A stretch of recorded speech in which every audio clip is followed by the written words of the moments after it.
There we go. There it is. There it is. Let me adjust myself. What's going on, man? Oh, it is good. How's things in the Midwest? Shitty. Shitty. Oh, beautiful. Great to I'm hear. going to Miami. I'm going to Miami on Monday, so I'll be fine. I don't miss the winters there. No, what's the climate like there? It's all desert, always desert, or? Well, it's the high desert, so that helps balance out the extremes such that so Albuquerque's a lot higher than people think it is. It's almost as high as Denver. It's about 5,000 feet above sea level. So in the summers, that keeps it pretty cool. Like it'll maybe touch the low 90s, but it stays dry. It's not nearly as hot as somewhere like Phoenix. But then in the winters, we're far enough south that it gets a little bit cold because we're in the desert. Like today, it's 55 and sunny. Like I'm walking around in shorts and a t-shirt outside. Yep. Well, Yeah. it's 40. I'm still walking around in a t-shirt because I live in the Midwest. Enjoy it. There you go. Yeah. Now that's Right. balmy for the Midwest. Yeah, I think today we're going to talk a little bit about the rules, but we might as well do a year-end wrap-up, right? We might as well talk about the year in full, and then that kind of will tell us how we got to where we are. You're a PA meet director now. I'm a PA meet director. PA meet director, head judge for the New Mexico High School Powerlifting Association. So I'm still competing too. So I'm doing bench nationals this weekend, doing open nationals at the beginning of March. So my plate is very full of all things powerlifting at the moment. Excellent. Are you still teaching? You teaching now, or what's your full time? Coaching. So a lot of the people that I work with, so as a trainer now, I got so tired of working with powerlifters. So now I started working with mostly older adults. So the majority of my class, as you can maybe understand, but the majority of the people I work with now are between 60 and 83 years old. Yeah, I mean that's where those people have money. That's where the money's at. Powerlifters are going to hire remote coaches. Yeah. And I have to mention too, I'm coming to you live from Albuquerque Barbell, co-owned by the great Mike Zawolinski. Oh, so that, yeah, unfortunately, we lost Mr. Helmlich this year. And yes. So yeah, now it's to kick off our in memoriam section, right? Yes, right. Yes, right. yes. Yes, yeah, right. End of the year. Yeah. Oh, I guess congratulations to him. He's now in the gym owner world, which is listen. The money's great, but the operational responsibility, it never ends. I was just dealing with issues today, and I have a full staff that manages, and we still have all kinds of stuff going on all the time. I don't wish that on anyone. But yeah, so much to talk about. So I kind of figured we'd start with the place to be on Reddit, right? And so basically, I did the top threads this year, and we're just going to go through them, and we can discuss. Let's do it. All right, kick it off. Yeah, I say, what better news source? Okay, so you want to start off? The first one's insane. Okay. I am too tired of being called the muscle mom. Is the most popular powerlifting thread of 2025. I don't know. My steak is too well cooked. I have too much money. Yes. Yeah. All right. I'm sure there's something in here. Listen, people have a right to have their reaction to certain things. Okay.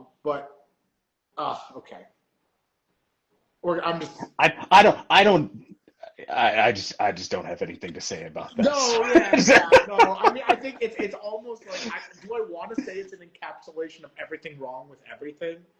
But like, it's like everything wrong with powerlifting, everything wrong with the world, just baked into one cake.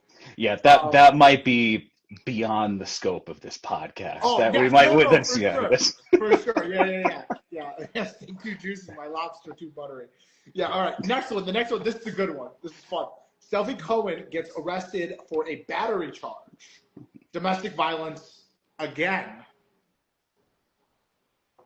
Steroids and boxing training, maybe not the best combination of things. Not so much. You know, it's funny though, because, 2026 will be my 20th year of competing in the sport. So I've been around for a while and saw it when it was very different than how it is now. And, it's funny that that kind of became a big thing. I think part of it is because she had built such a big personal brand, and had really been like, that was this current wave of like real big female powerlifters. She was kind of on the forefront of that, and hitting some really huge raw numbers that Right. women hadn't hit And before. And yeah, not because to of get that, she had. Mhm. not to get away your point, but I think she had kind of fallen off a bit when this happened, and it kind of resurfaced her because she had moved away from powerlifting. But yeah, go ahead. She was Well, just this is to say that I think it is a bigger deal because really powerlifting in general is bigger than it used to be. It has a lot more eyeballs on it than before. But dude, a good chunk of competitive powerlifters in the mid 2000s were felons. So like this is not like oh okay. this is not really out of the ordinary. Yeah. The circle coming back. Right, right. Yes, exactly. And but then, it is interesting, and it is very much, we're in the time of any publicity is good publicity. And not only has she kind of ridden this, like you said, into uh, coming back and getting some more attention, and she kind of fallen off as far as, kind of the publicity goes. But now, I'm sure you saw the T-shirt that she wore at that most recent meet that she did Well, yeah. I mean, with. that's. I'm curious. I mean, this. Mhm. I mean, I read through some of the stuff she was doing, and she was saying she was sort of framed for certain things, and it's one of those things where like she probably did 15 things, but then the 16th thing she was falsely accused of, and she's running with that. Mhm, It's, mhm. yeah, yeah. I don't think this really was a big. I think it wasn't a big story. It was more like a flashy story. It was like, oh, okay, like wow, okay, and then Mhm. next topic. I don't think it lingered. That's why I'm so shocked that it had so much. I think just what's funny. I talked to this younger kid.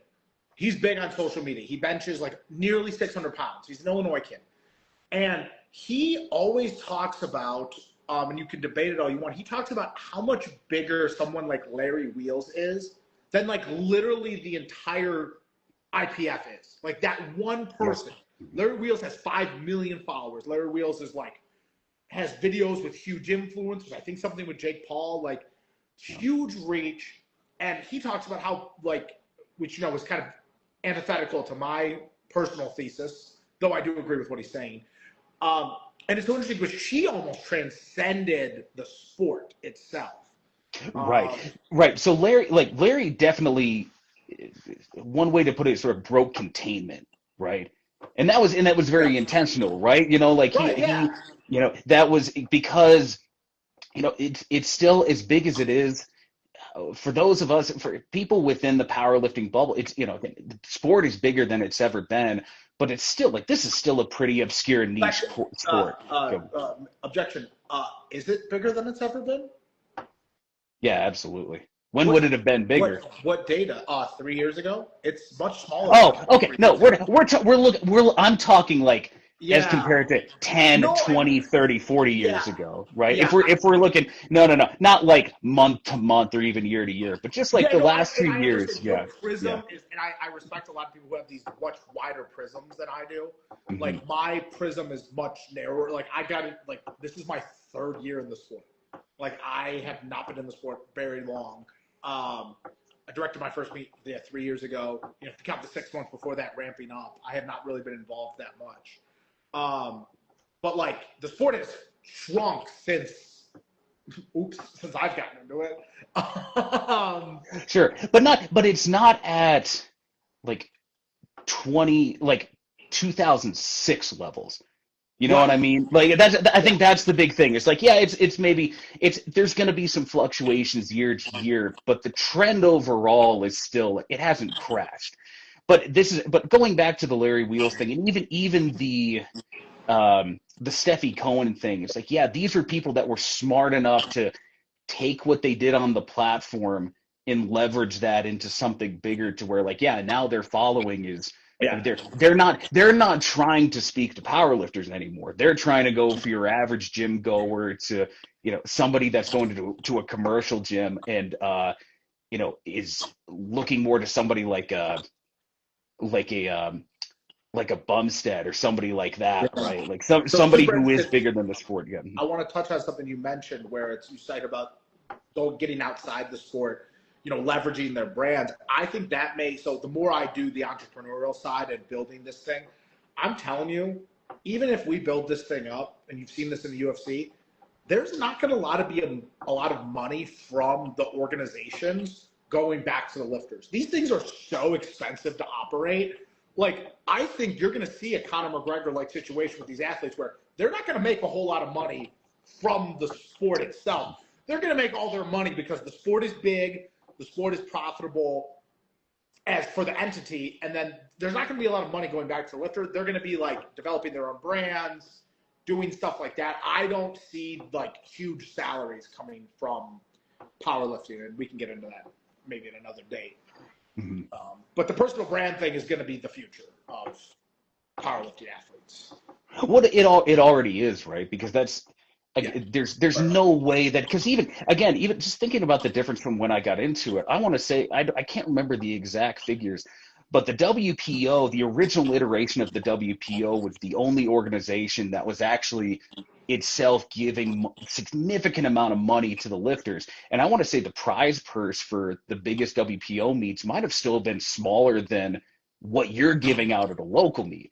But even so, it's still not like you can't make a living off of the sport itself. So if you want to, you got to leverage it in some other kind of way, right? I think one example of that would be, if you look back at Westside Barbell and Louis Simmons, like Louis didn't make any money off of powerlifting. He leveraged his knowledge from what he did with his athletes in the gym into consulting jobs with, the Packers, the Yeah. Seahawks, No, Division with One, Tate, that Dave Tate is. I mean, he depleted. yes, Yes, yeah. like Hmm. yeah. I mean, I don't. I think that is. I mean, that may be part of the future. I don't think we're for sure never going to get to a point where we're going to be able to. I'm talking. There's never going to be anything insane. Like you're gonna be paying athletes, $100,000 a season, something like that. I think we can get to that for sure. I mean, I think with some of what I've been able to kind of develop, I think we'll get to those kind of numbers. We'll be able to get a couple thousand people to show up to watch something. We're going to be able to monetize that in various ways. We're going to get 10, 20,000 people to pay $10 a month for a stream. Like, I don't think that's Hmm. even an outrageous thing. Like, you're telling me we can't get 10, 20,000 people a month to pay $10? Like, a single Planet Fitness makes that. So I don't think, Yeah. I don't think there isn't, I don't want to say there isn't any room for athletes to be making money on this sport. I just think you're going to have the opportunity to do like a Proper 12 thing. Real quick, Proper 12 was Conor McGregor's whiskey brand. He owned a Hmm. portion of that company. He helped blow up that company. He made like a $400 million exit. Like Hmm. half $1 billion on a liquor company. So I think that may be the future. Speaking of the future, transition. The next one is Joe Bornstein totals a 900. God, that seems like so long ago at Nationals. Hmm. So many things have happened. So in the meantime, um, it blows my mind how the talent has increased, and yet the sport really hasn't grown. I think that's going to be a theme I'm going to try to press on. The sport really has not grown in these past couple of years, despite athletes getting better and better and better. I mean, net prize money's down, viewership's pretty stagnant. Viewership's probably down if Sheffield viewership is up, but there are no other events people are watching. Viewership is down dramatically. No one's watching USAPL Nationals anymore. No one's watching Hmm. um, a plethora of different things. So I don't know what's your thoughts on that? Do you see growth? Like, is growth just our algorithm showing us more of what we already like? So the last year, you pay more attention to to powerlifting nationally, globally, like the sport as a whole, and just because of what I've been doing within the state, I've kept a more insular view. New Mexico is, even beyond the sport of powerlifting, is a strange and insular state. So even though trending with the rest of the country, powerlifting's become a popular sport here. Um, it's interesting that so many people don't really look beyond, especially the high school athletes, don't really look beyond what's happening at the state level, um, which I think has helped with the growth because they're not looking at anything bigger. It's interesting how many kids don't end up like, dude, there's tons of people who live in New Mexico who've never left the state of New Mexico, right? Like for their Oh, entire yeah. life. Right. So it's so but I digress. Part of this is to say that um, the sport's growing pretty substantially in the state. So at the state level here, both kind of at the, how would you say it? Kind of at the more with the national, the nationwide organization, the governing bodies, Powerlifting America, USA Powerlifting. We still have like one or two USPA meets here. We've got a couple NPL meets here. Dude, we still even have NASA meets in New Mexico that are pretty well attended. Oh yeah, dude, this is hard. There's some hardcore NASA people here. Yeah, I'm gonna But try to pull up some New Mexico data just to give you um, some context. I imagine that Powerlifting America has grown. Um, Powerlifting America has grown. I think the I imagine just based off of 2025 in New Mexico there were 64 um, Powerlifting America uh, lifters who competed. mhm. That's really what matters. In 2024 there were 53.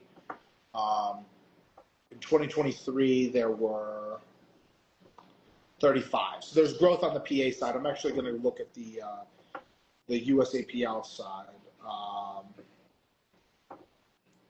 because I think you should add the two together. I don't really count Yeah. tested. I don't. I assume most like I almost don't use that as a barometer um, for anything because I feel like you either have like backyard meets or you have like abs, which is a really high level. hmm hmm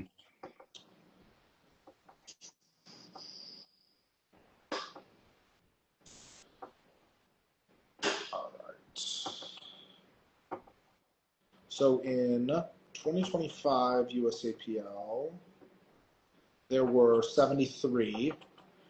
In 2024, I think this is just men, but it gives you just a general idea. 79 in 2024. 2023, there were 99. 2022, there were 30. So that 2022, 2023 was the peak. Now I'm curious if we go to all, I want to look at all. So 2022, total number of lifters. Oh, this is going to take forever, isn't it? Yeah, it only populates to 1,000. So we don't have a full list of that. But anyway, yeah, it seems like that trend is continuing. And then Unfortunately, it would be hard to the data isn't totally available in the same way, especially because it's not on open powerlifting. But the no. high, yeah, The reason there's been so much, and there's this talk about this coaching recession. There's roughly 40,000 people have left the sport in the past 3 years. So we peaked at about 60,000 competitors. We're now down to about 20,000. So there is like a large concern, if any. I mean, I don't know why there isn't larger concern, frankly. I think there isn't larger concern because you have USAPL going down, you have PA going up. PA is like looking up. It's like my business is growing, but the total economy is crashing. yeah. There is something to be concerned about that I think people just aren't paying attention to, as far as the lower level of power or the total people lifting. Right, because you're always going to get the the real talent that's going to be there, that's going to want to go to the IPF and have a legit shot at that, right? But that's a small chunk of the sport, right? Right. So it'd be interesting to hear from you because it doesn't. How do you keep those people engaged, right? And that's a big question here, especially now, like shepherding, because there's the high school organization here is now huge, and so that's a big question now. Is then how do you get those kids? Because again, like almost all of them are going to stay in the state too, and it's not, it's a So big yeah, state, but it's not I have that a big. take. Yeah, go I ahead. have a take here. I mean, it's really funny. It's like, how do you how do you keep someone engaged in something they're probably not good at? Yeah, yeah. I mean, Yes. I think No, it's to be it's not blunt. Yeah. something. So I tell this story every time we get on this topic. I coached high school football for 4 years. Every year, the freshman team has 100 plus kids. The next year, 1 year later, one calendar year later, we've never had a roster over 50 on the sophomore level. The next year, we average 20 to 30 juniors and 20 to 30 seniors. We will have a slightly larger roster. And if you're not playing, if you're not good, you're not going to continue. Now, there's a couple kids who are good, who maybe it doesn't work for them, maybe they're not interested. There's a handful. Most of the time, if you're not playing, you're not going to continue. You're going to ride the bench. Wow, that's fun. Practice for 3 hours every day and then don't get to play on Friday.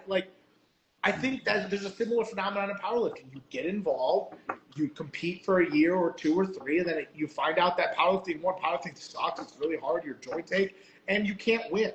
So I also think we're one of the few sports, probably not the few sports. Sorry, other sports do this, but we're like, our entire sport is based around this. We're one of the few sports that adults are competing in. Adults traditionally are either competing professionally or go and live a job. This is a hobby. So I think what you need to look at is, rather than look at the top of the funnel, you got to look at the bottom of the funnel. You got to look at the youth level, right? And I've tried to work on the youth level. It seems like the feds or Powerlifting America is really not interested in the youth level. And so I think what you have to do is you have to just look at when people actually play sports, rather than trying to get a bunch of adults who have lives to try and get them engaged in a sport. Let's try and get the kids, the youth, engaged in a sport. I think that's probably a much more fruitful area.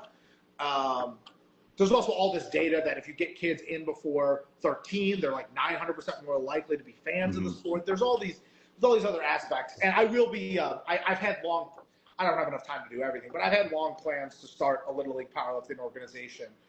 Yeah, we talked about that. Since the other feds aren't really stepping up, there's no reason. It's a huge market. It's a way to make money too. I'm trying to make money. If there's an opportunity to make money and I can help the sport, win-win, and that money all goes back into this ecosystem. I think that's really the cure to this, rather than looking to sell hurricane insurance to someone in Illinois.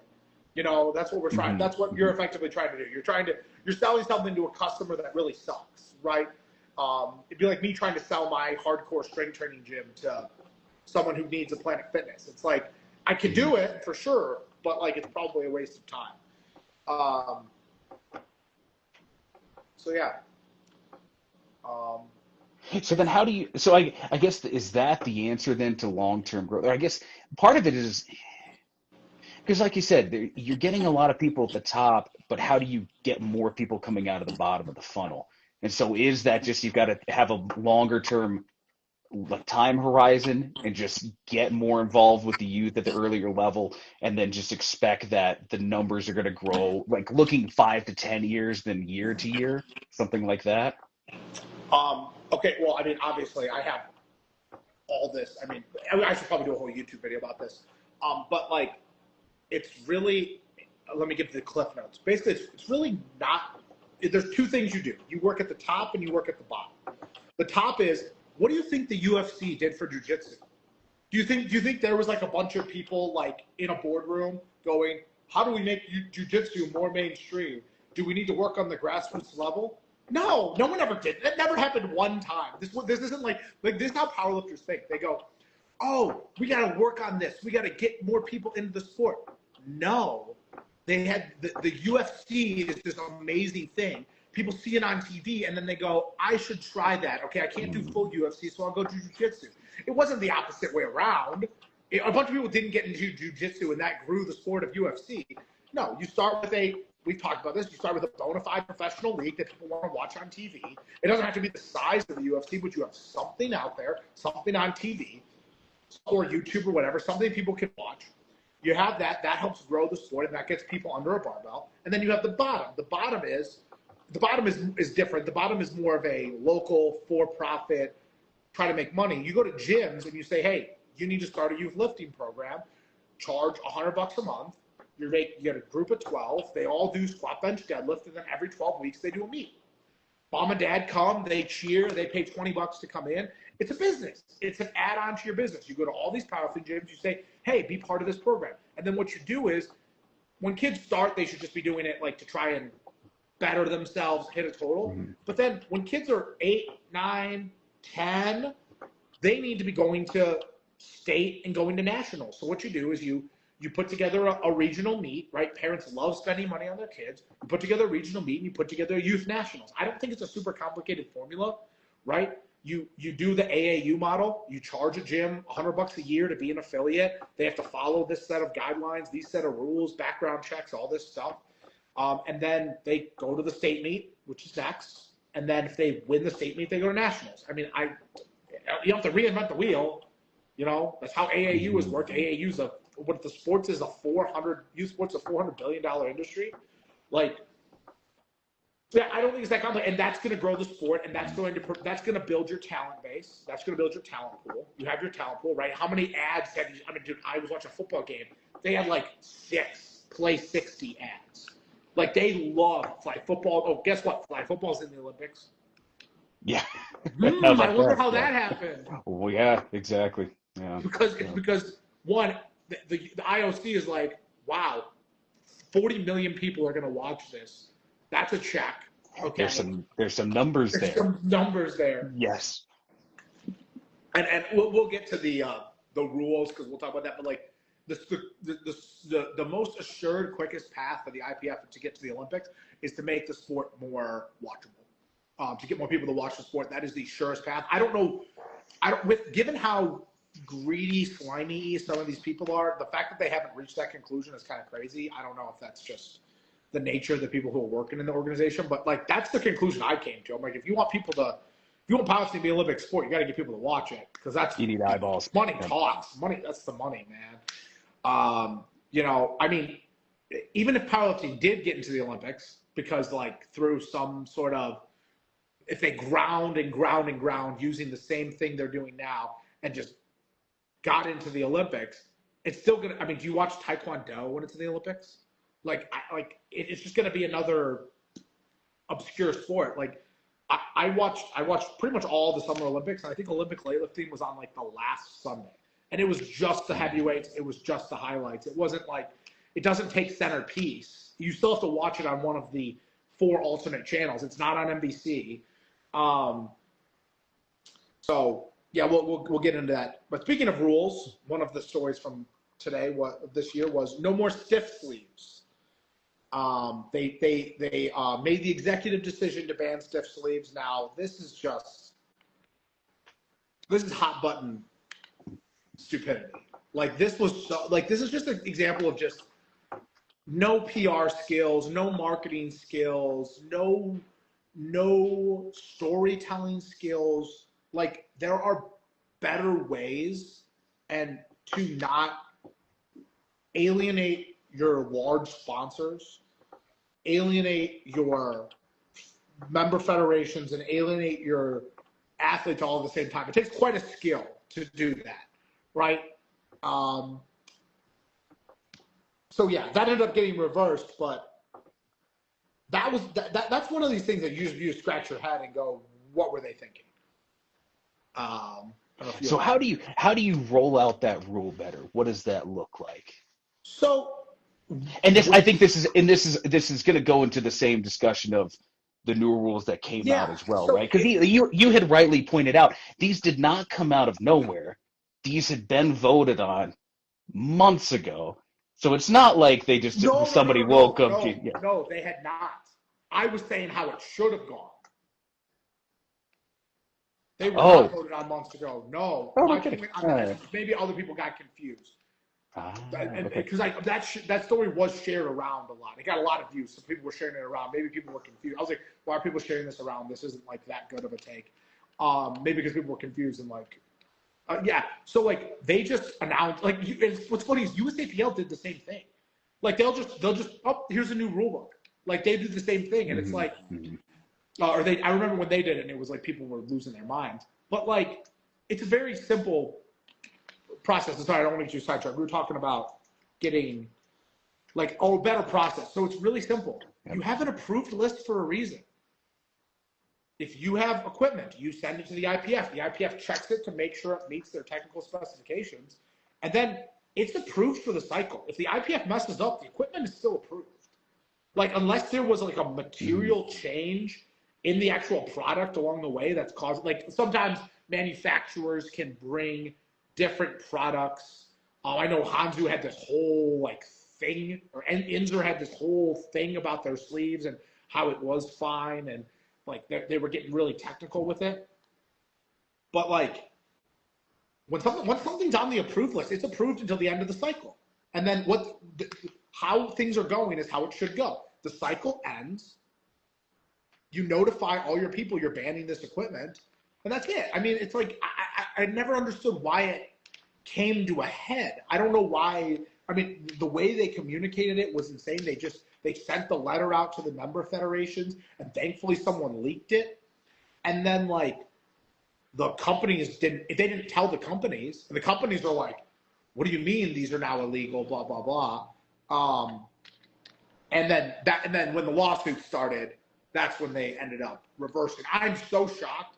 Speaking of the rule thing, I'm so shocked they reversed course on the rules. Yes. Oh yeah. I am like How spineless.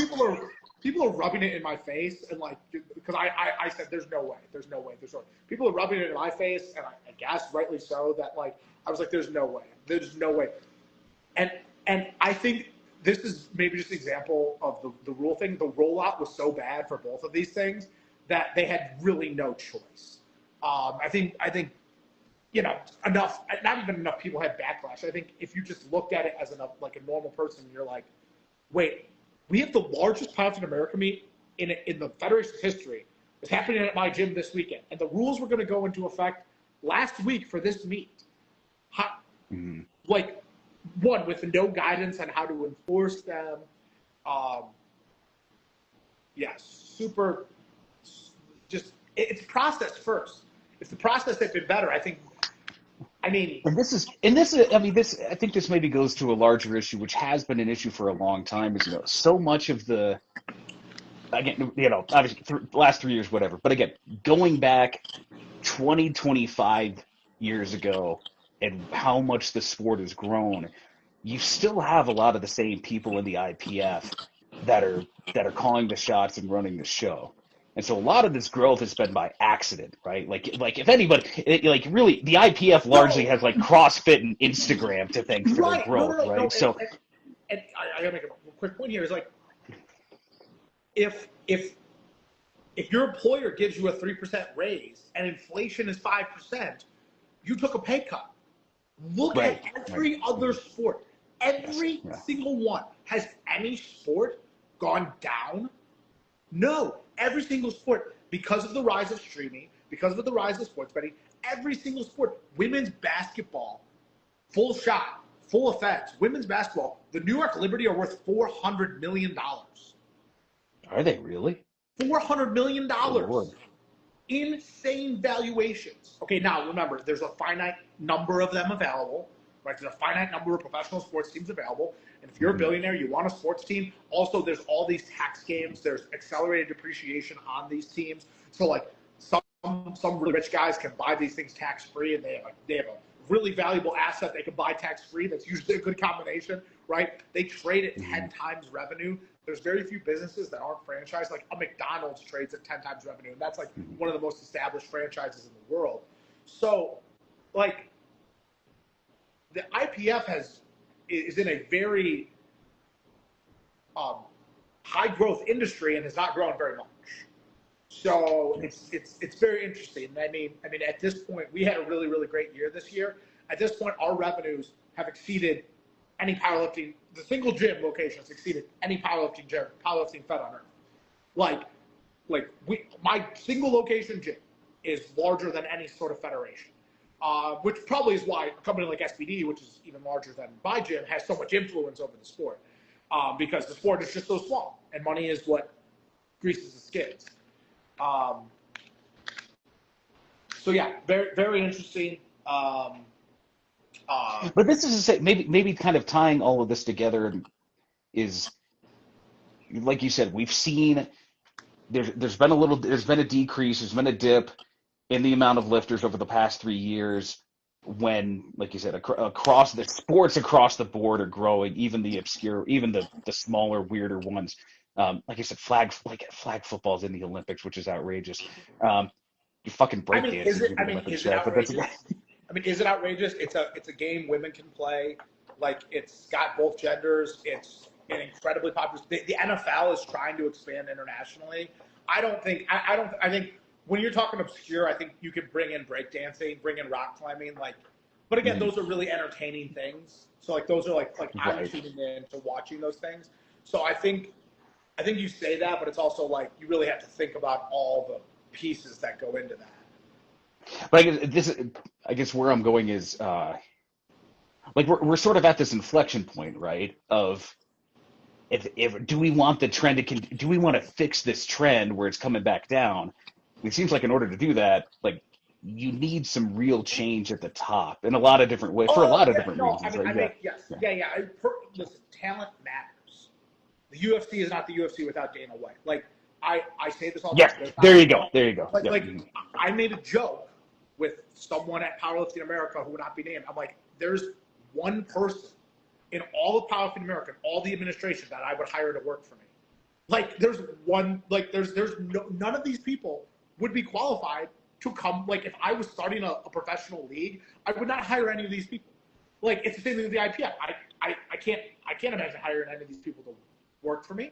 Like, it's like there isn't like, I remember looking. This is interesting. I remember looking at astronauts and their bios and like reading their resumes and like, oh my gosh, this guy was a Navy SEAL, Harvard grad, did his master's at MIT. And so what's funny is when you look at like these sporting organizations, you look at the NFL, you look at the people in their administration, insane resumes, crazy things. They were like, one guy, I forgot one guy was at Apple. Like, you've got people from different major companies coming together and working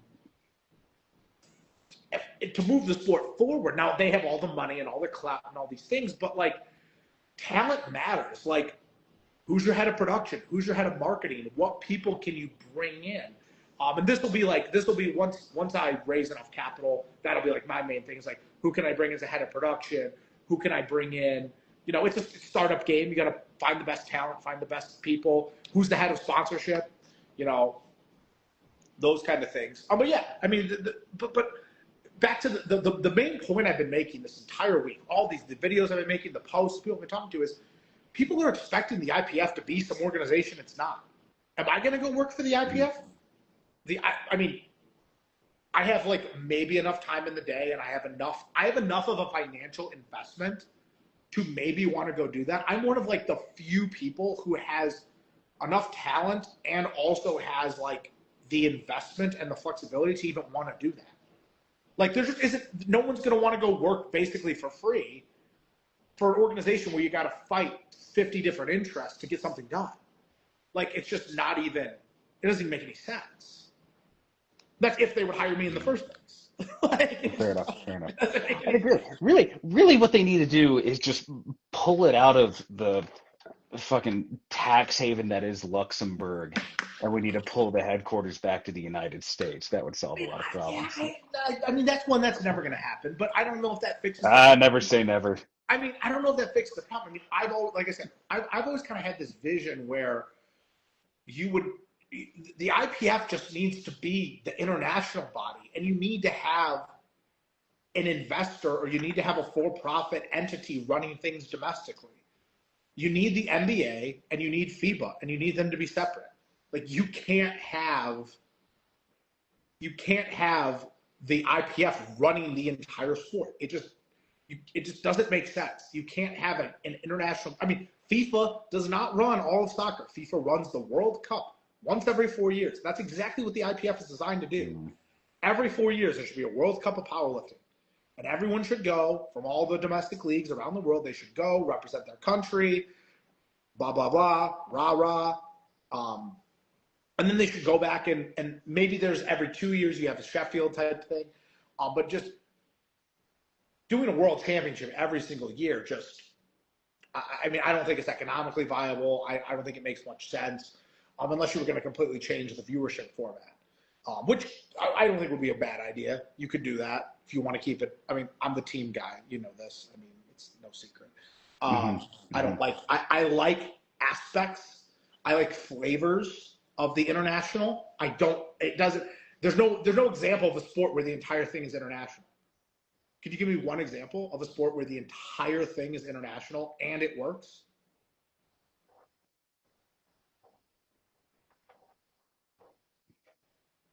How do you mean international? To where there's one governing body that just One governing runs body everything? does everything. I mean, the closest that's a good example is FIFA, but that's not even true. I don't know. How close is Formula One to that? It's not. Formula One's owned by Liberty Media. They have a But government. they're running everything, right? Yeah. What'd you say? They're running everything, every aspect of the No. sport, So though. Formula One's business model, real quick, side quest. Formula One's business model, they have the FIA. The FIA is the governing body. They're basically the traffic cop, right? The teams pay fees to the FIA. Liberty Media does like the media side of things. The FIA is literally the traffic cop, like just calls balls and strikes. They pay fees to them to administer everything. And then the teams get a distribution of the TV. The longer they're there, they get more distribution. They get money if they win. That's the model I'm using for the series. The series model is based on Formula One. The athletes pay me money, I put on a show, and then I distribute the money at the end. And then my job is just over time to add in streams of revenue so that the pie gets bigger so I can distribute more. Like I moved away from the team sports model because it just was going to cost too much money and it wasn't working. Which I will hopefully, the plan is eventually we'll circle back to that 5 years from now. But right now I was really happy with how the first meet went with the Formula One model. But again, that's how the Formula One thing works.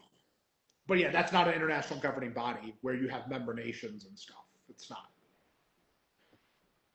It's a very successful sport internationally, if that's what you're thinking. Yeah.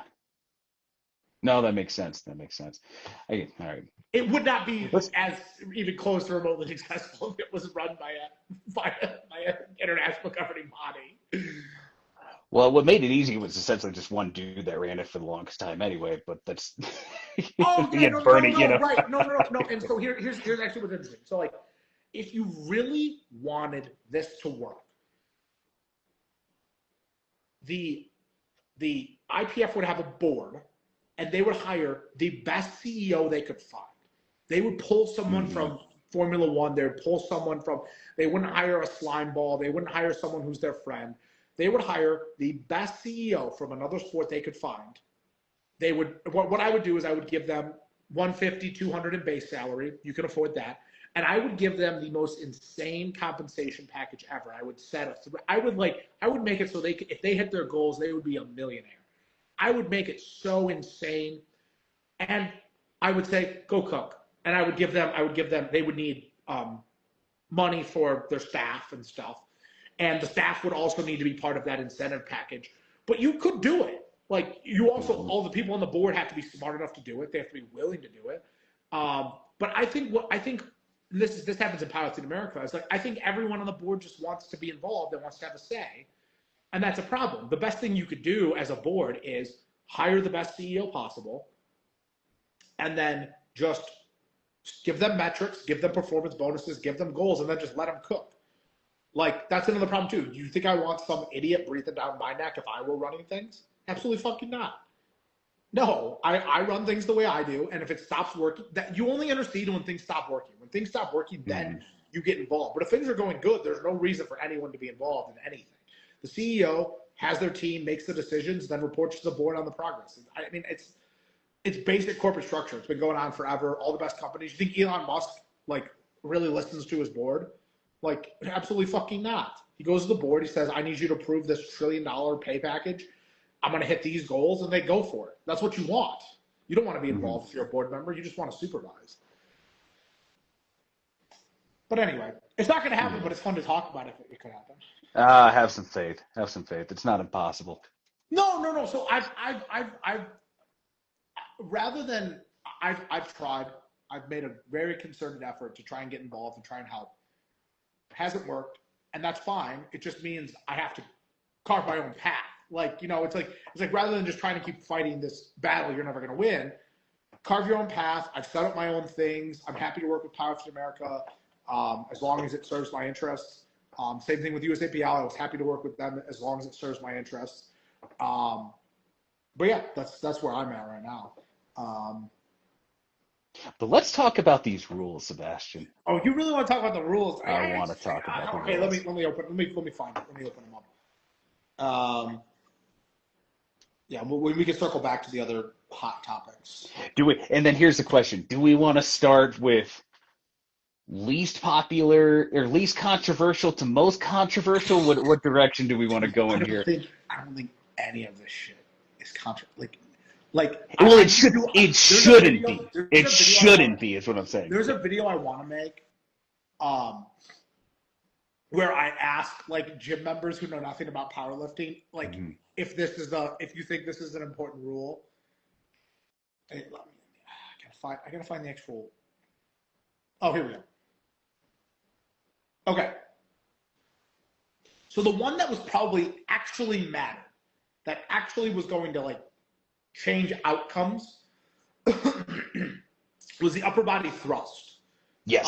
The upper body thrust rule was probably the biggest one because it actually had a fundamental thing. The other ones I don't think were fundamental in any way. And then they lumped all of those, like people lumped it, the lack of like argumentative skills and the lack of reading comprehension, big, like crazy, like insane. Huge. Okay. Huge. Okay. So what's so funny is people said this rule was vague, and then were able to also perfectly describe what they were getting rid of. Like, those two things can't, like, what do you mean? They were somehow able to know exactly what they were talking about and also claiming the rule was vague at the same time. We know, and we know exactly what they were trying to get rid of because the issue happened. Friend of the show, Craig Lemieux, it happened to one of his lifters. And this was an insane situation that I can't believe more people weren't pissed about. There was a girl who was doing this in a meet, and she was basically collapsing her arch slightly to gain elbow depth and then popping it up.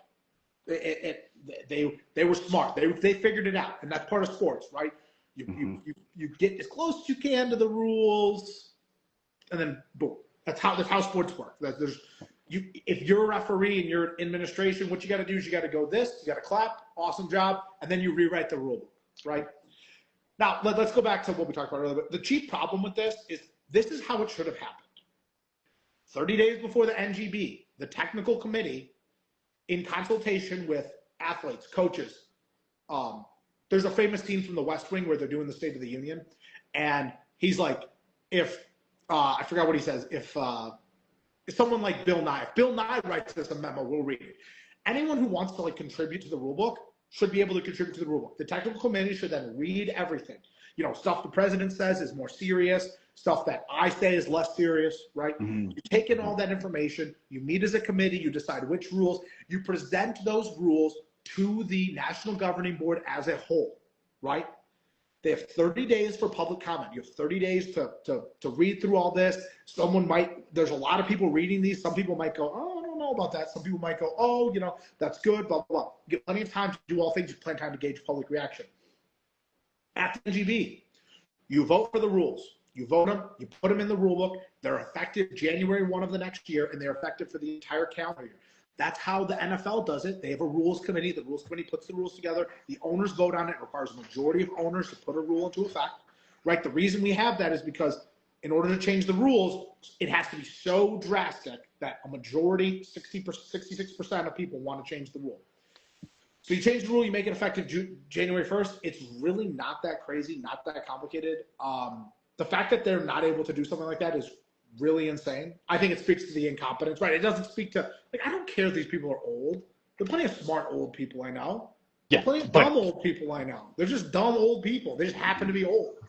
Like, there's young-ish people on here, and they're just stupid. I remember speaking of like talent gaps, they were talking about how there was this really qualified person who ran for treasurer, but they were too American. It's like, well, okay, like that's what happens when you hire people because of their country of origin. That's what happens. Like, that's what happens. Yeah. So okay. But this, going back to that original point, yeah, that's the one thing, that's the one rule that really changed anything technically. It will actually have the performance. A couple other ones were clarifying. I don't think they're that serious. Yeah, like the the reason it's such a big deal is a couple things. One, there's nothing for people to watch in powerlifting, so they have to yell about it, right? Second thing is Sheffield's like 20 days away, and both Meg and Alba and arguably Jesus all bench like this. Mm-hmm. And so that was the issue, and that issue could have been solved by the first thing, and then it would have given them a whole year to figure things out. Mm-hmm. But yeah, and people, okay, some people drive me absolutely insane, okay? Some people are like, this is what happens when you have elbow depth. People are going to try and continue to circumvent. I'm like, elbow depth has been really working perfectly fine.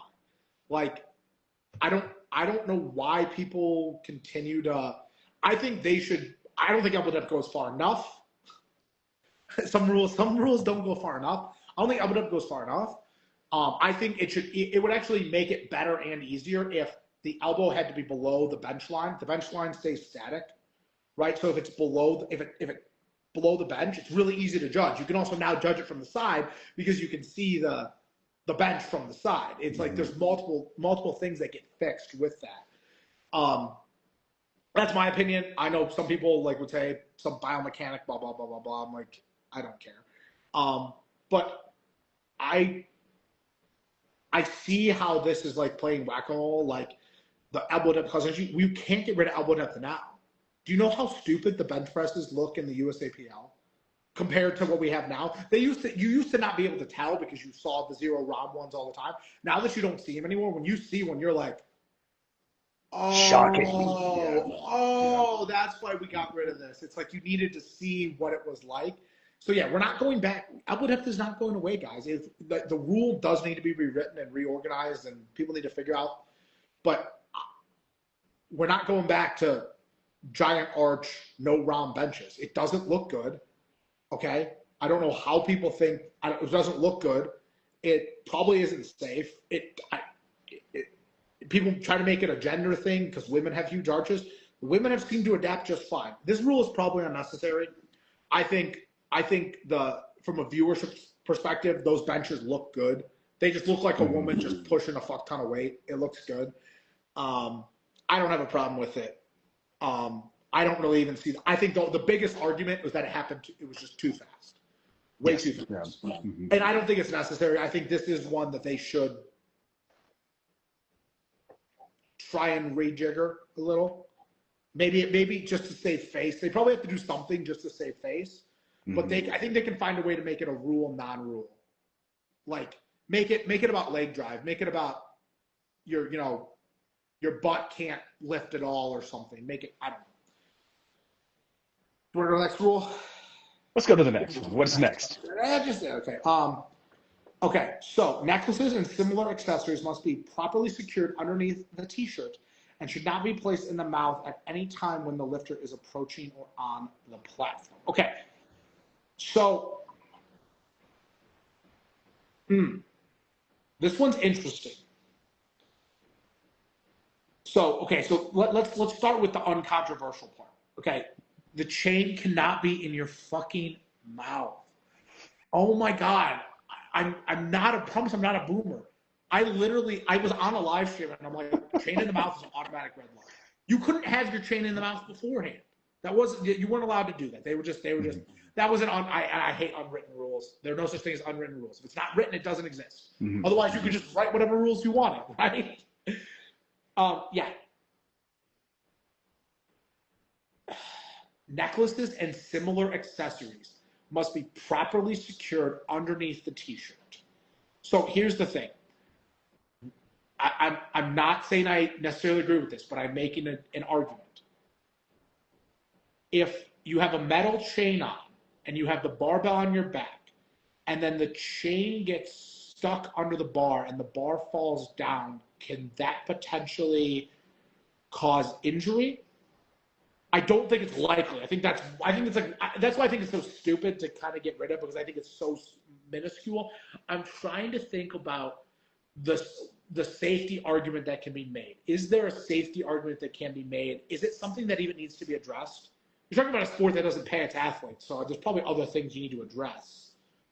I don't know. I mean, the biggest thing was, yeah, you can't use your necklace as a pacifier anymore. No, is this the case of of a bunch of people ruining something for everyone else, where they're like, you know what, you have your chain in your mouth, just tuck that shit. I think that's really all it is. Because then there's a little bit of a compromise. Because then it's, No, once you're off of the platform, because you can still. Here's the thing: you can still wear it. They could have gone so far to say you can't wear anything, right? Like they could have taken it a step farther and say you can't have any jewelry on, you can't have any necklaces on. Like that. Okay, That's right.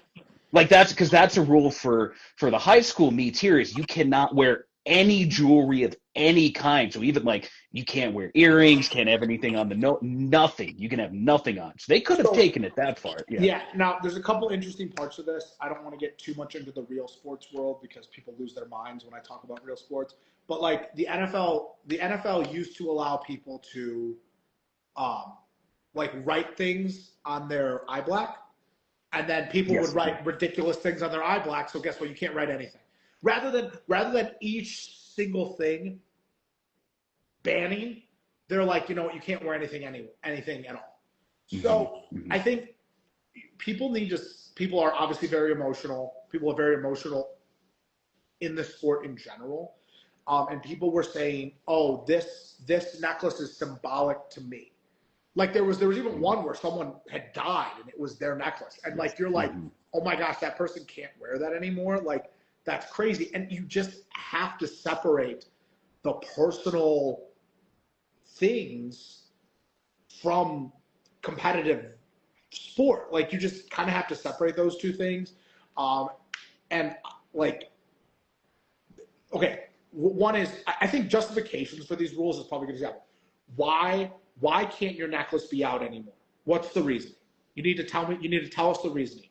Is it a safety thing? Safety is probably the easiest thing to say. It's safety. Or is it because potentially people could wear something that's considered offensive, right? In this climate, someone wears a Star of David. Like, that's offensive to some people? Like, like, can you do that? Like, it's very interesting what can and can't be offensive. I'm very, very interested to see what the rationale was. I think, like, on its face, this is really like, we're talking a lot about a rule that's kind of would be a nothing burger in other sports. When I coached high school football, we constantly had to tell kids to tuck in their chain all the time. And like, your finger can get caught in there if you're tackling someone. Someone argued it's not a contact sport. And me being argumentative, I'm just like, well, what if a spotter has to grab you? Yeah. But that's, again, I feel so stupid even saying that. Like, oh, what if a spotter has to grab you? Like, like I said, I don't know if this was needed. I don't know. It probably wasn't needed. They did it anyway. That's it. It's not that big of a deal. That's why my video was titled "Everyone Shut Up," because it's really not that big of a deal. It's not that big of a deal. I mean, here's the other thing. It in no way affects any performance aspect in the sport.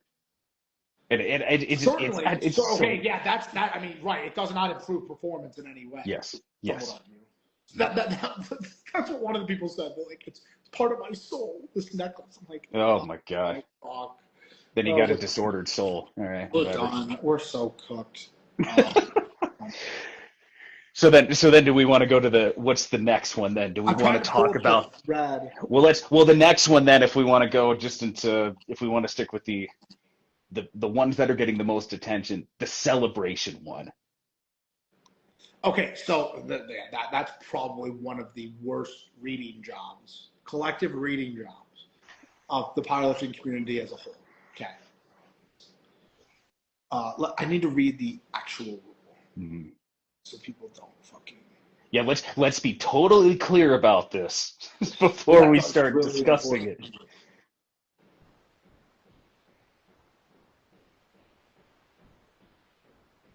Um,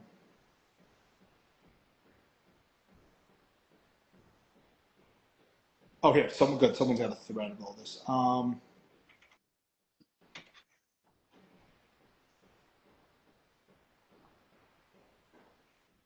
Okay. Lifters are expected to enter and exit the lifting area or platform in a respectful manner. Does I don't know how you can disagree with that. How can you disagree with that? Mhm. Now, it probably is important because referees are fucking crazy psychopaths sometimes and go on crazy power trips. What does respectful manner mean? So I would just use the NFL rules, okay? When you score a touchdown, you can't taunt your opponent, you can't swear, right? And like you can't taunt your opponent, you can't swear, you can't pretend to pull a gun, you can't pretend to slash a sword, can't do anything that's violent. Like it's like pretty obvious you can't pretend to pull your pants off, a la Randy Moss. Mhm. Like you Yeah. can't like there are very clear things. Like so I'm good friends with I got good Instagram friends with Elliot Sykes who loves his celebrations. And I told him I don't think anyone agrees with you can't throw your belt, you can't drop your belt. Okay, as someone who owns a gym with drywall, I'm just waiting for someone to throw a belt at a kid or something. I'm like, stop this. You don't need to throw your belt. It's a weapon. When we're but I do like it as like a sports guy. I'm like, it looks like a backflip. It's like actually kind of cool. Just like we're not ready for that. We're not on the big stage yet. Like, let's wait for that.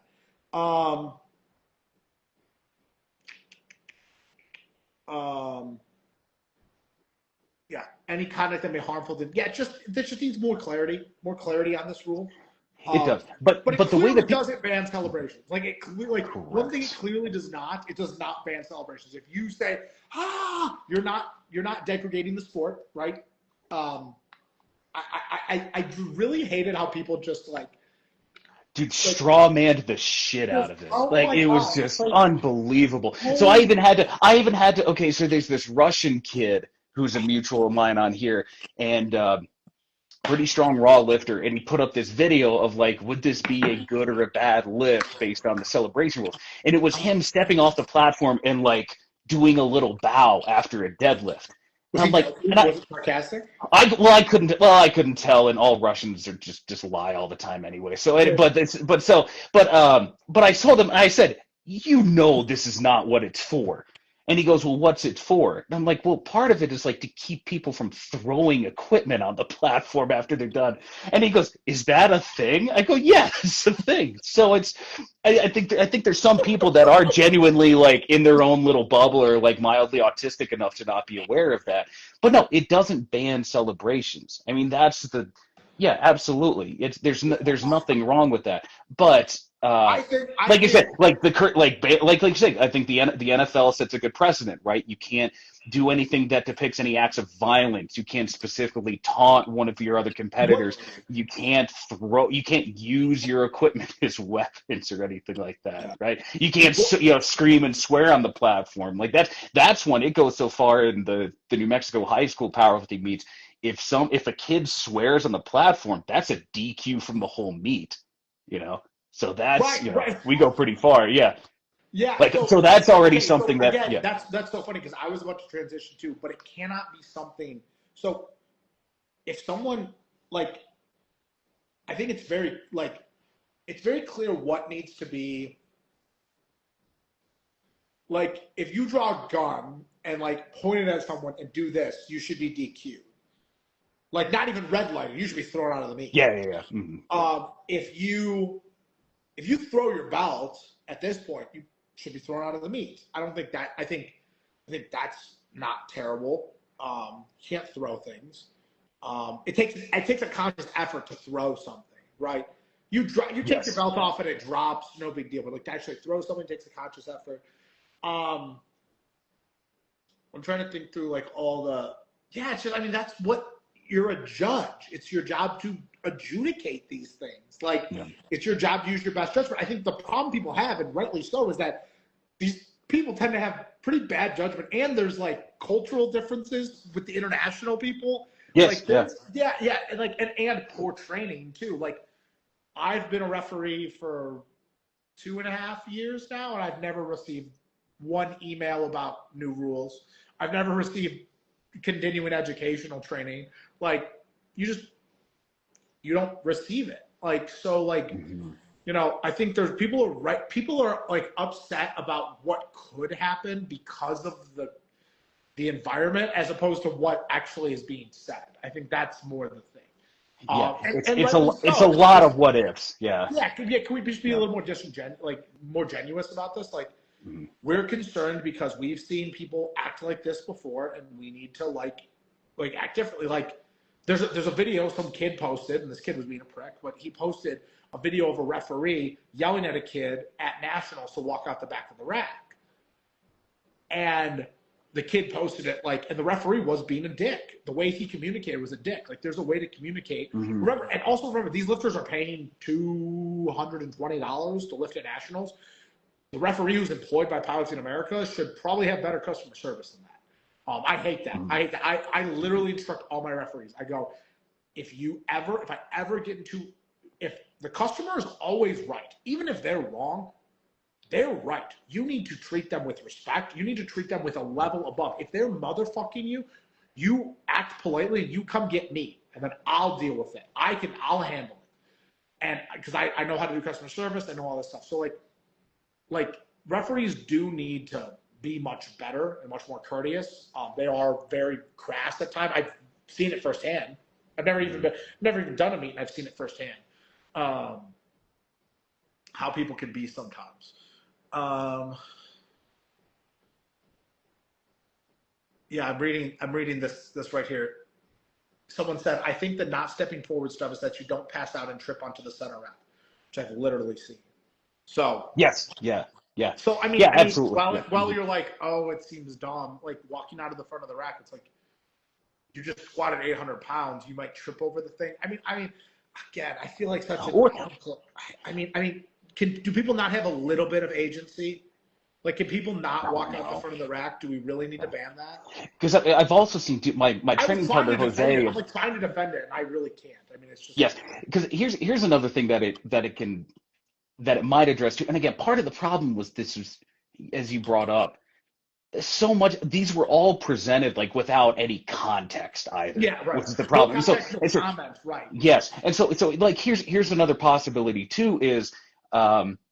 Especially and we've seen this too, to where lifters will just walk straight into the rack and basically almost let go of it as it goes in the rack, and it kind of pops back onto the spotters because they're just walking straight through it and they're not actually setting it down and stepping back. I think the problem also is, like, you make an excellent point. The IPF people are not thinking about these things while they're making the rules, and people know that, and that's why it's a problem. We are making up justifications that are good points that the IPF people are not making, right? They're just not that bright. They're not coming up. They're coming up with these things because at one meet in one place, one thing happened, and they don't like it that way. That's why, like, that heave thing happened one time. It happened one time at one meet, and it created this whole incident, and that's why it's now a rule. And so it got enforced one time. So, yeah. Yeah, I mean, the rest of it just shouldn't be like it shouldn't be an issue, right? Like another one is because there were some people that said all of these rules are bad. And even if you object to some of these more technical ones, like one of the new rules is that okay, you don't have to strip down to weigh in That was okay. So anymore. I once got a slap on the wrist from someone in the administration who's no longer in the administration. Thank the Lord, because I didn't make people get naked to weigh in. I'm like, there's no advantage gained. Exactly. It just Exactly. makes people uncomfortable. It's just awkward. Yes. Here's my exact language. My exact language is this. I use this language because I used to run a cryotherapy thing, and sometimes people would get naked, and it was like crazy. I never knew why people got naked in it.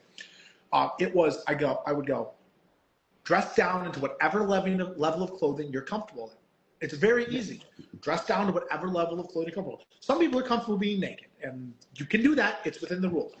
Some people are not comfortable in all that, and we don't make people do that. It's absolutely insane, especially at a local meet, at a local level, to make people strip down in a room. Now, I have a super hot take coming right here. Might get me canceled.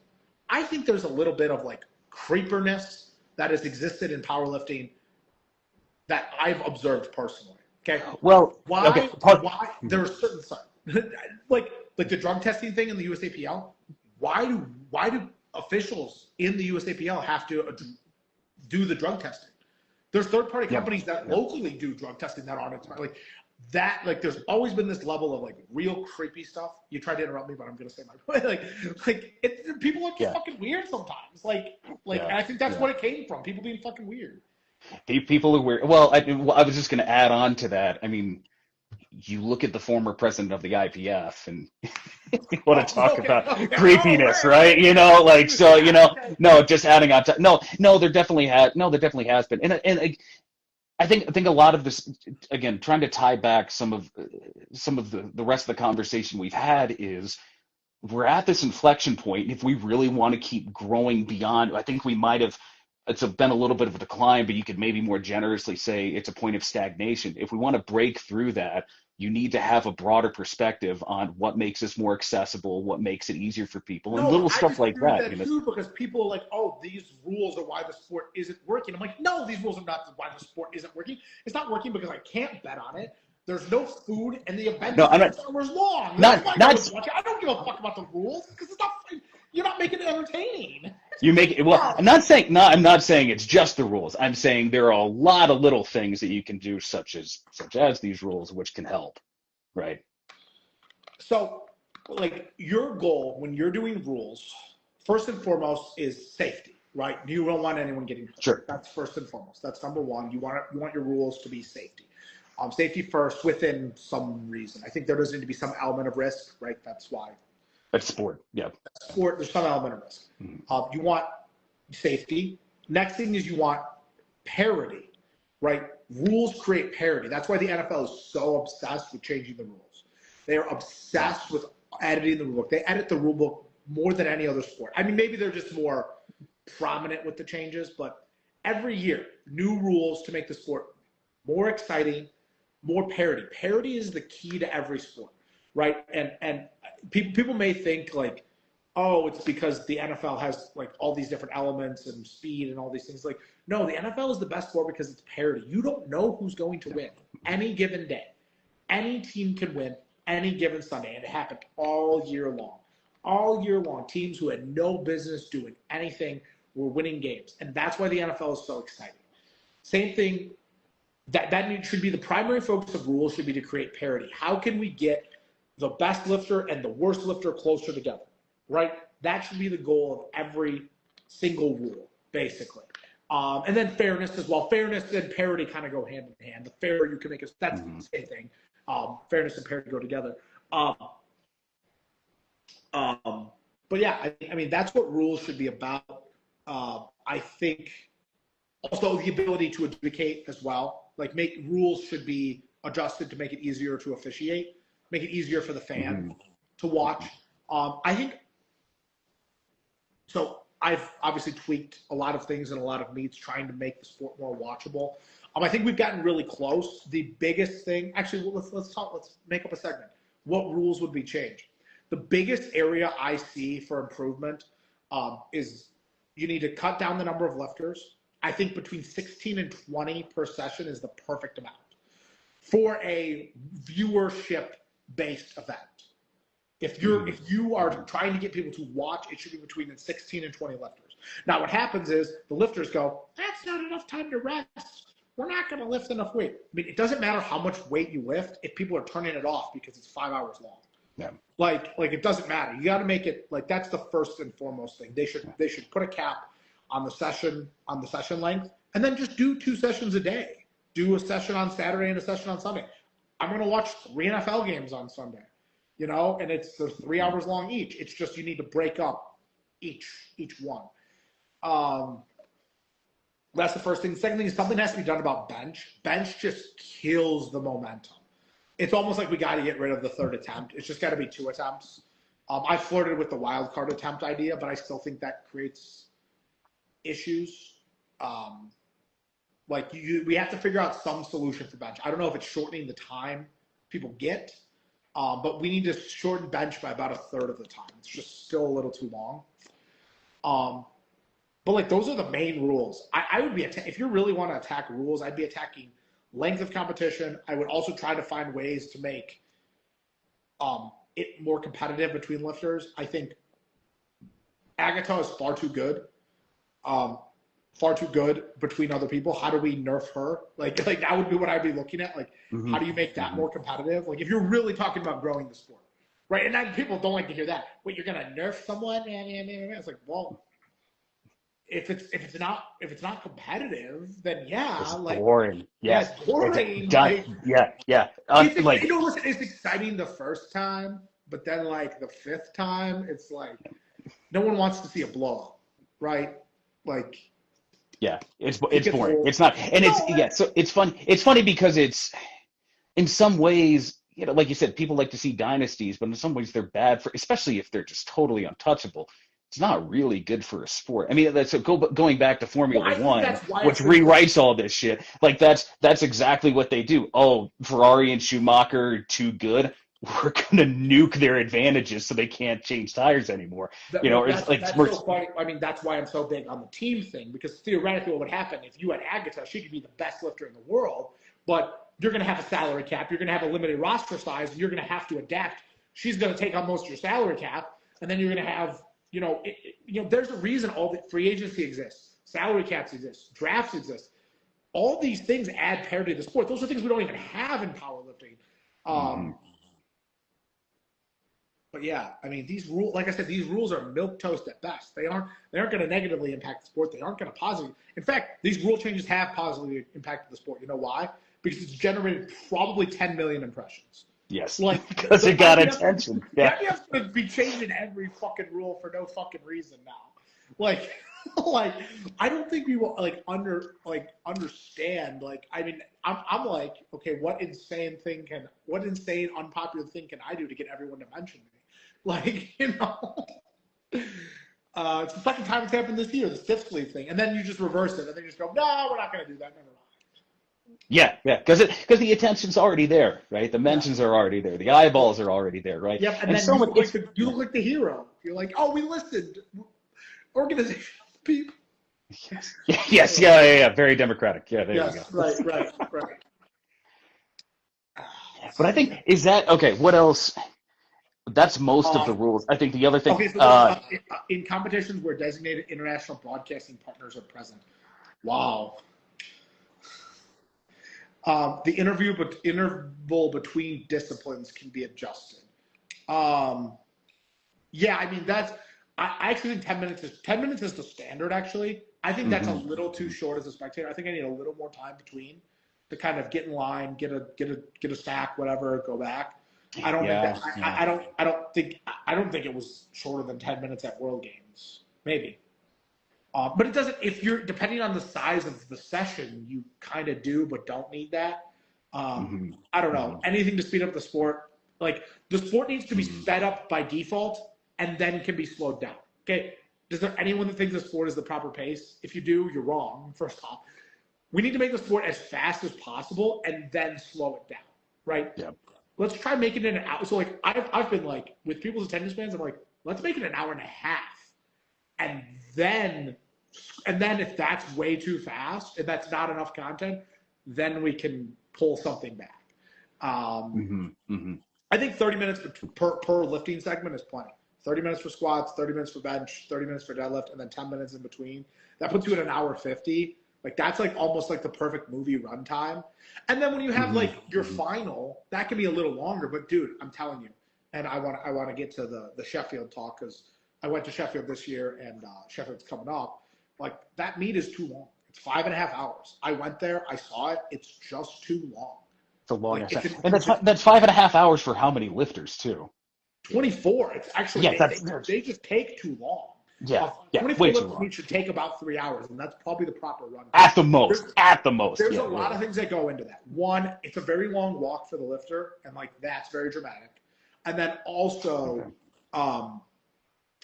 the spotters and loaders, like they don't have to be. They are really slow. They don't have to be that slow. They could move much faster. Like they're intentionally taking their time. But yeah, I mean, part of that was also like and this is like something that like should be patched, is like not having signal in there. And like not having signal in a theater in England if you're going to see a play is actually a great thing. Amazing. Love it. Not having signal at a sporting event where you need information and data to know what's going on, not great. And everyone else loved it. I have to be transparent. Everyone I talk to who's like a power lifter loves it. I'm like not power lifter first. I'm sports first. Like I love sports, and this doesn't rate as a sporting event yet. I think it can get there. I think it can. It just needs a little one of these, little nudge. All right. Yeah, we want to go through the rest of these. Enter and exit, changing the time between. You can't step over the bar on deadlifts. Someone said dumb rule. I mean, that's not really a dumb rule. Which one? Stepping over the bar? The bundle of the deltoid muscle needs to be behind the imaginary projection of the bar. Oh, this is a weird one. Yeah. I don't know why people found that confusing. Like, do people is it because people don't know what an imaginary projection is? They have a diagram. They gave you a diagram of what they gave you a diagram. It's a strange wording. It's the bundle of the deltoid, right? You know, French, and they're translating. Yeah, that's again that I don't know why that needs to be locked. So actually, funny, the knees never had to be locked. That was never a rule. Or hips through. It didn't say yes. Yeah. What else? We've got the hair. Whatever. I'm just waiting. I'm just waiting for someone to get their hair ripped out by a squat. Oh, here's one which I'm very happy about, because this was a rule that they took out very quietly some years ago and is now back, and that is the placement of the bar on your back for the squat. Oh yeah, that needed to go. That was garbage, absolute garbage. They allowed it because it used to be a rule too. Right. So that was it. But so it's so weird, and it was always my girlfriend made this point of like it's one of those things that we're like, oh, like yeah, we don't really need a rule for this, right? Like nobody's getting called on this, so like why don't we just get rid of it? And then you get rid of it, and it's like, good Lord, what are these people doing? And then you needed to put it back in. Yeah. That's fine. I think it's one of those rules where like you really need to be careful about how it needs to be only enforced when it's like blatant. That's the problem is people try, like referees all the time try and enforce things at the margin. That's not your job. Your job is to give it to the benefit of the lifter, and it's only clear and obvious. The clear and obvious calls. Mm-hmm. Like if it's close, it goes to the lifter. Mm-hmm. That's already in the rule book. The benefit goes to the lifter. Yeah, I like I said, I think I'm big on systems and principles, right? So like when you're designing rules, you should have a system and principle. Does this rule make the event safer? Is this rule necessary to make the event safer? Is this rule necessary to make the sport more fair and balanced? Is this rule necessary to make the sport more watchable for the spectator? That's the system. And then you say, Does it? Is it? Check. Is it? Check. Is it? Check. If not, you don't need the rule, right? There's maybe a fourth category, which is, are lifters using this rule to try and obfuscate other rules? Like, there's just a framework you have of thinking. Like, you know, like I have a framework of thinking, you know, about my business. Like, is this the ultimate version of a gym, right? Is this the coolest, baddest? Are people going to think this is the coolest, most badass place they've ever been to? If not, what do I need to do to improve that, right? The coolest, most badass place would have a beautiful, you know, models giving you massages, right? Okay, we're not going to do that because, you know, you can't, you know, we're a gym. We're not going to do that. So what's the next best thing, right? So that's kind of how you have to operate all this stuff. But, yeah. Is that all? All right. Did we miss any of the rules, or is that all of them? No, that's all the rules. All right. Beautiful. All right, you want to let's go. Let's continue along the Sheffield 2025. Sheffield. Yep. Agata won. And then who won the men's time? The short guy. The guy who looks like a troll. Chell. Yeah. Yes. Yeah. The overturning of the stiff sleeve ban. They later overturned it. But you can no longer use them because the approved list is done.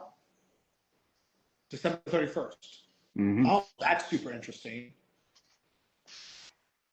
But that, at least you had some. There was foreknowledge of that, so nobody should. I don't know. Nobody should be surprised by that. Who's gonna enforce it?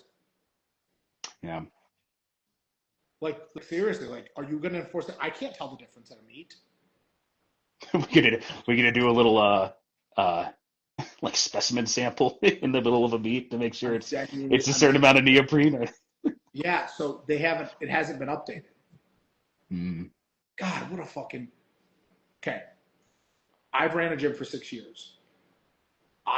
In my first year, I created a calendar of reoccurring events to remind myself. Like, I even like know it off the top of my head, but I haven't written for my staff. Like, at the end of each quarter, I gotta send my bank statements to my accountant that are itemized. You know, each month I gotta change the air fresheners. I got to do all these things. I have lists. And this is a company that was run by one person, me, at the time. Where's the approved list? Why is there no approved list? There's no updated approved list. That's what I'm talking about. It's fucking insane.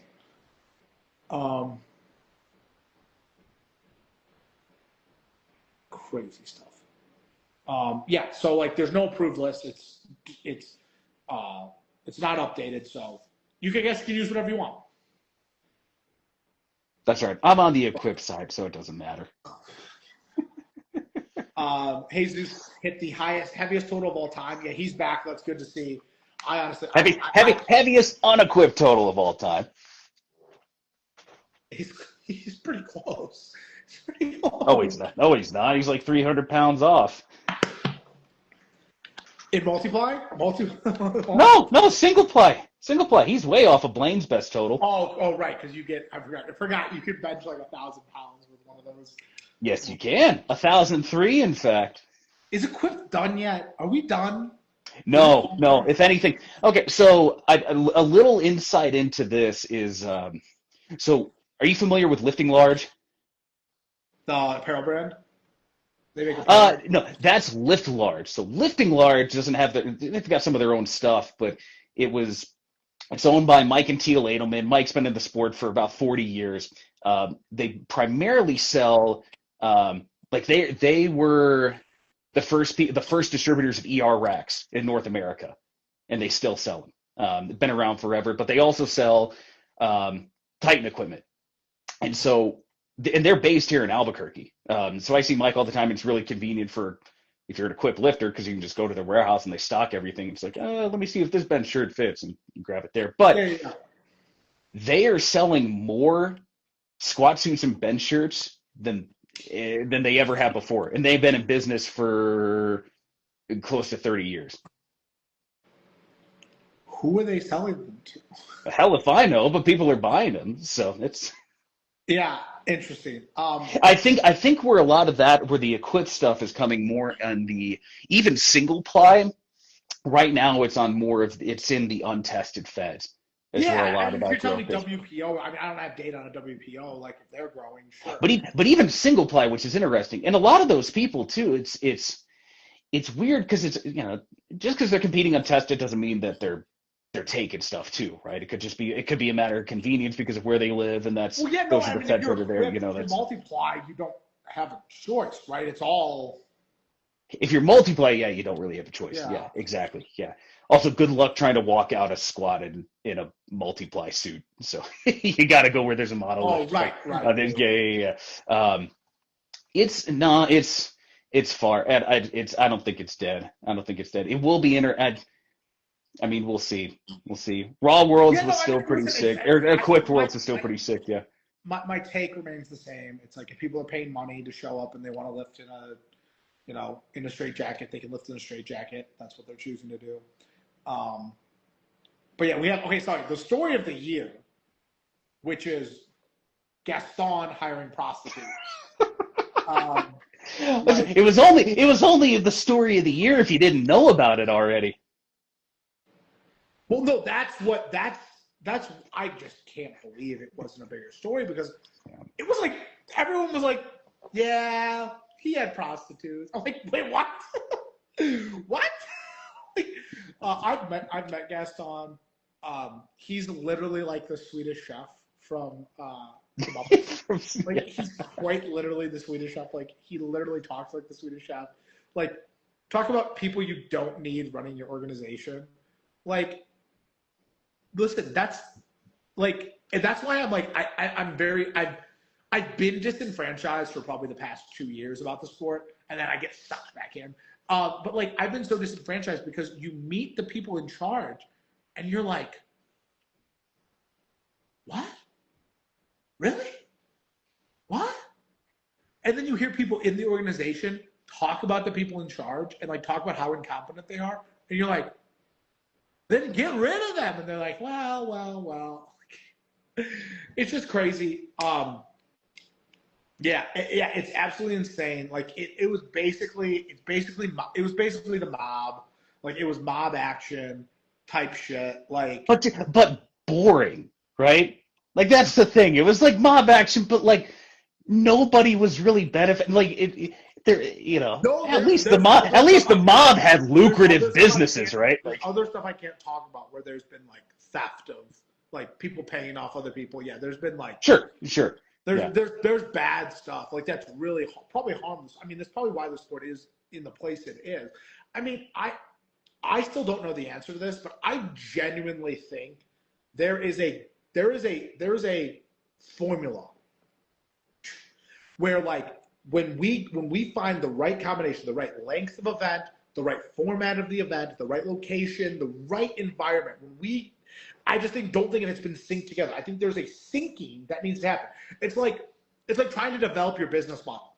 I don't think we've developed a good business model. I think that's the first thing you need to do. The first thing you need to do is have a good product. And then you can do all the other stuff. You have to have a good product first. I think for 20 years we've had a really shit product. We haven't gotten right.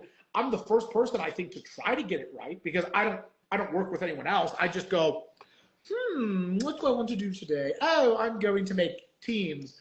Like we have to try and adjust things to make them line up. Like, I still have yet to have a team meet where the teams are competitive. I have still yet to host one where the teams are close to each other. Every single one's been a blowout. You haven't even been able to test it. I haven't had enough opportunities to even know if it works because it's never happened. It's always been a blowout. I've never been able to get two teams of like to stand on equal footing. It's just never happened. So I don't even know. But yeah, it's like absolutely crazy. Like, But I guess is that the question in like we talk about the incompetence of the people at the very top in the IPF, like Gaston, but is that like are they asking those questions? I don't think they can because you don't have people who have like. So remember, I ran a business, and businesses work on the same systems. Every business runs on the same system. You name a business runs on the same system. You develop a product, right? If your product is better than other people's product, it will sell itself, right? And typically what you do is you create a product, you test the product, you find out what the issues are, and you fix the issues. And then you continue to do that over and over again. The best companies do that iteration the fastest, right? So like, I put a product out, I get feedback out every month, I can change my product every month. If I get feedback out every week, I can change my product every single week and make it better at a faster rate. So the best companies, like tech companies, are famous for this. Like, they'll iterate daily, right? And so what's interesting is like, one, we don't have enough reps to iterate, right? You have one rep at Sheffield every day. You can barely iterate every year. You can barely iterate something if you do it every year. It's really hard to make it better. So if you want to make something better, you have to iterate on it. That's like fundamental one. You create a product, you iterate on it. Then once you have a good product, you tell as many people about it as possible, right? And typically, if your product's very good, those people will tell other people and it sells itself, right? And then the next part of the cycle is sales. So then, like, typically you're going to be selling something to someone. Like in my gym, I'm selling the membership, right? You come in, you heard about my product, you're going to come check it out. I'm going to then sell you the product. Now, with powerlifting, what's interesting is like, our customers are different, right? Our customers are typically going to be sponsors. So like, how do I sell a sponsor, right? Well, this number of people are going to watch it. This is their average watch time. These are their metrics. What are you willing to pay, right? That's like what the next step is, the sales product. And then the next step is operations. So how does everything operate, right? So like, who's doing your load-ins for your events? Who's operating your events? Who's doing your stream? Who's doing all these things? And then at the end, you have that iteration, right? You're doing everything, you're iterating. And then you're saying, okay, these things worked, these things didn't, the next thing. And then you make a profit. And then you take that profit and you go back to the top of the cycle. You put it into marketing, you advertise, then you sell. Like, it continues to cycle. And that's how business works. That's business 101. And so I started in the business world. I know how business runs. And so I've taken those things and I've brought them over to powerlifting. Now, I got into powerlifting because the first meet you emceed at, Barbells and Barbecue, it sold out in one day. $6,000. One day. I'm like, there might be something here. Like, back then, making $6,000 a day for me was unheard of. Like, and then you open a second day and you make another $6,000. Okay, like, that doesn't suck. Yeah, right. Almost, yes. Like, okay, and so it's like, okay, and that's eventually why I had to leave the USAPL, because they weren't letting me continue to do more. Right? When you got something cooking, you want to keep going, you want to keep doing more of it, and is Dennis Brady still alive? He is still alive. Yes. Okay. Yeah. He's still alive. Yeah. Barely, but he's still alive. What's so interesting is if I succeed, his stubbornness may have spawned all this. That's going to be his legacy is going to be great, because if he hadn't been a jag, this would have never happened. All this would have never started. So, I would have never switched to PA. All this stuff. That's so funny. So he did leave. So he will be leaving a legacy. he had one already, but that just adds to it. So there you go. No, right. But it's very. That's just so funny. That's so funny. Yes, right. You are president. But going back to where we started though is, again, that's the thing, is you have a bunch of old European dudes that are career bureaucrats, not in the business world, but just like and I saw this even in weightlifting too. There were a lot of the same problems. It's the exact same problem, because it's the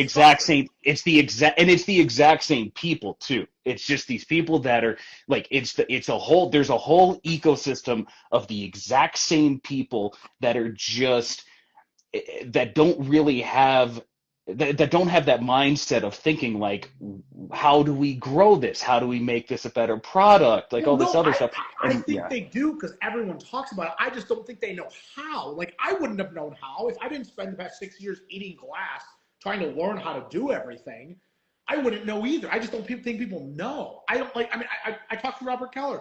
Every time I talk to Robert Keller, it's like a light bulb went off in his brain. It's just something he's never, like, whenever I tell him about something or some idea, he's like, it's like, that's also kind of his personality type. It's like nothing he's ever heard of before. And it's like, because they just never talked about it. They never thought about it. Like, Like, it's just, I just don't think you think when you don't think that way. And also, I mean, I've been in the sports world forever too. So like, I know how all these sports operate. And so I'm like, wait, why are we doing this way? Like, what does this have to do with the sport? Like, yeah. So how do we fix that? Oh, so I mean, okay, so like, okay, how do you fix it or how do you fix it fast? Because that's the issue. Let's hear both. Okay, so Well, the first one's pretty simple. So let's skip that and go to the second question. to fast, how do you fix fast? Yeah, Yes. so fast is actually fast is the easiest, most profitable way. So like, what we need is we need someone with lots and lots of money, right? Money is the ultimate showstopper.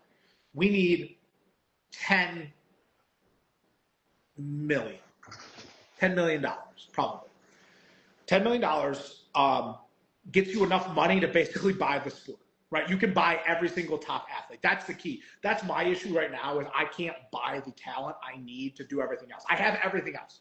I have everything else. I do not have the capital. I'm not too far off, actually. The money I'm giving away, outside of the top 4 at Sheffield, I will be giving away more money at my series championship, $7,000 each, than the bottom 8 at Sheffield, likely. So I'll be giving away more money than the bottom 8. So there is a large financial opportunity. The problem is like $7,000, believe it or not, probably doesn't move the needle for a lot of these guys, where powerlifting is kind of their pseudo hobby. All right, I don't know if we're going to be getting Bill back, but it's been about 2 hours. I'm expiring like a pumpkin, and I have something I actually have to jump to. So I want to thank Bill for coming on. I want to thank you guys. We were mid-rant about how we're going to fix the sport. So part 2 next week, I think I'm going to try to get Bill back on, and we will finish this conversation. Anyway, this was Listen for Commands. Thank you so much.